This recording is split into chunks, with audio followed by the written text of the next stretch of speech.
Alex বায়ানার দুর্দান্ত গোলে বিধ্বংসী জয় পেল স্পেন। ব্রাজিলের প্রতিপক্ষ জাপান, আর্জেন্টিনার প্রতিপক্ষ বদলে গেছে। আর স্পেনের সাথে ম্যাচ হেরে উরুগুয়ে বিশ্বকাপ থেকে বিদায় নিয়েছে। আর ইরান এখনো বেঁচে আছে রাউন্ড অফ 32-এর দৌড়ে।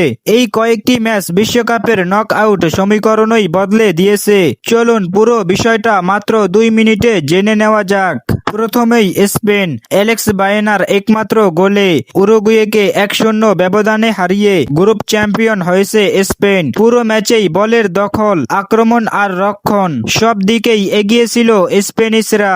এই জয়ে তারা আবারও প্রমাণ করল বিশ্বকাপ জয়ের দৌড়ে তারা অন্যতম শক্তিশালী দাবিদার। অন্যদিকে এই হারের মধ্য দিয়েই বিশ্বকাপ শেষ হয়ে যায় উরুগুয়ের। দারউইন নুনিয়েজ, ভালভার্দের মতো তারকা থাকা সত্ত্বেও গ্রুপ পেরোতে পারেনি তারা। যদিও ভালভার্দেকে সাফ করা হয়, তবে উরুগুয়ে দুর্দান্ত খেলেছিল। এবারের বিশ্বকাপের অন্যতম বড় হতাশার নাম এখন উরুগুয়ে। আর এই ফলের পর বদলে গেছে আর্জেন্টিনার নক আউট সমীকরণ। রাউন্ড অফ 32-এ মেসিদের প্রতিপক্ষ এখন কেপে বার্দে। প্রথমবারের মতো নক আউটে ওঠা এই দলটিকে হালকাভাবে নেওয়ার সুযোগই নেই, কারণ এবারের বিশ্বকাপে তারা ইতিমধ্যেই সবাইকে চমকে দিয়েছে। এবার আসি ইরানের কথায়। মিশরের বিপক্ষে গুরুত্বপূর্ণ ড্র করে তারা এখনো রাউন্ড অফ 32-এর আশা বাঁচিয়ে রেখেছে। তবে এখনো তাদের জায়গা নিশ্চিত নয়।